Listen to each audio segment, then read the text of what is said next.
Kita beralih ke informasi selanjutnya, Saudara.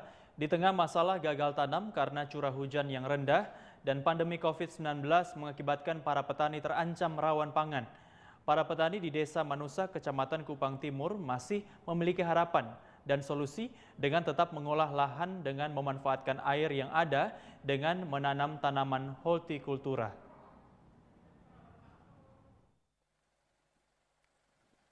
Bagi sebagian besar petani sawah di Desa Manusa, Kecamatan Kupang Timur, tahun 2020 merupakan tahun yang berat bagi mereka karena curah hujan yang rendah dan ketersediaan air baku yang minim sehingga hamparan sawah di areal persawahan Puledoki, Desa Manusak seluas 650 hektar gagal tanam.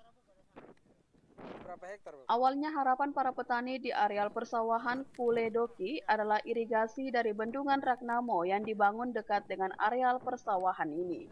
Tetapi karena curah hujan yang rendah, sehingga bendungan tidak penuh terisi air dan areal persawahan Puledoki tidak bisa diairi.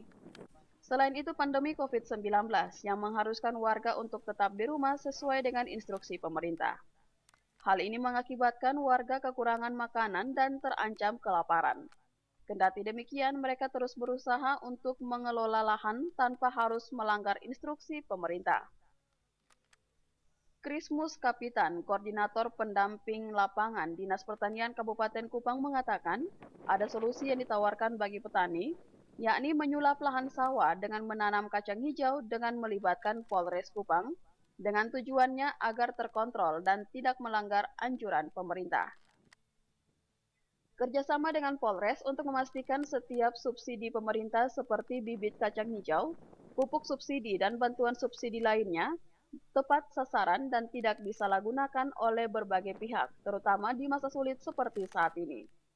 Di Desa Manusak, Dinas Pertanian membantu dua kelompok tani, yakni kelompok Tani Maju Bersama dan Tani Bersatu, dengan bibit kacang hijau sebanyak 40 kg, dan saat ini sudah ditanam di lahan seluas 10 hektar di areal persawahan Kelodoki. Alasan kacang hijau menjadi alternatif antisipasi gagal tanam karena tanaman ini merupakan tanaman umur pendek dan hanya membutuhkan masa tanam 2 bulan saja.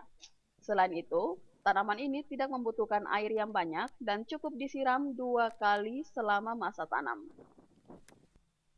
Krisimus Kapitan yakin dengan hasil yang diperoleh para petani bisa mencukupi kebutuhan para petani sehingga terhindar dari ancaman rawan pangan akibat gagal tanam dan pandemi COVID-19. Dari Kabupaten Kupang, Kris Poto, TVRI NTT.